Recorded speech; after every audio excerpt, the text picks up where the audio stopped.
हाय hello नमस्कार, welcome back to my channel. कसे आज सगळे मस्त मजेतच असाल. मीही खूप मस्त आहे.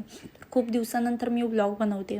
तर मला गावी जाण्याची खूप इच्छा होती, कारण गावी आमचं घर बांधायला चालू आहे आणि मी प्रेग्नंट असल्यामुळे मला तेव्हा जाताच आलं नाही.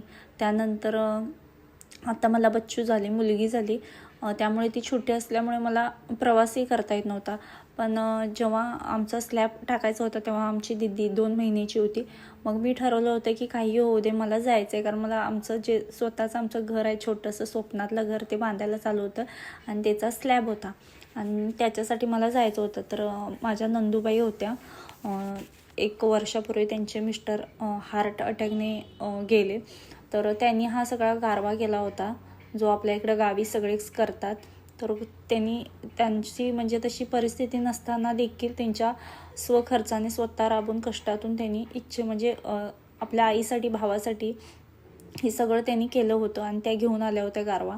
मग त्या कसं जी कळशी असते ती सुवासिनीने आणायची असते, त्यामुळं ते त्यांनी घेतली नाही, ती माझ्याकडेच दिली. त्यामुळं मला इतकं छान वाटत होतं, कारण आपलं स्वप्नातलं छोटंसं घर, हक्काचं घर आम्ही बांधत आहोत आणि आता त्याचा स्लॅब पडत होता. मग त्यामुळे आम्ही सगळेच खूप खुश होतो. त्यानंतर ह्या माझ्या छोट्या नणंदबाई आहेत. ह्यांचे मिस्टर गेलेले आहेत, म्हणजे मरण पावलेले आहेत.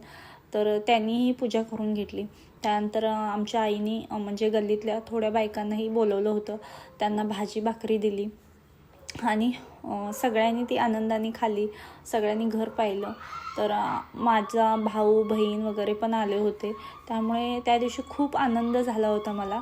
आणि हळूहळू आता आमचं जे स्वप्नपूर्ती म्हणतात किंवा स्वप्नातलं छोटंसं घर आहे ते आता पूर्ण होत आहे.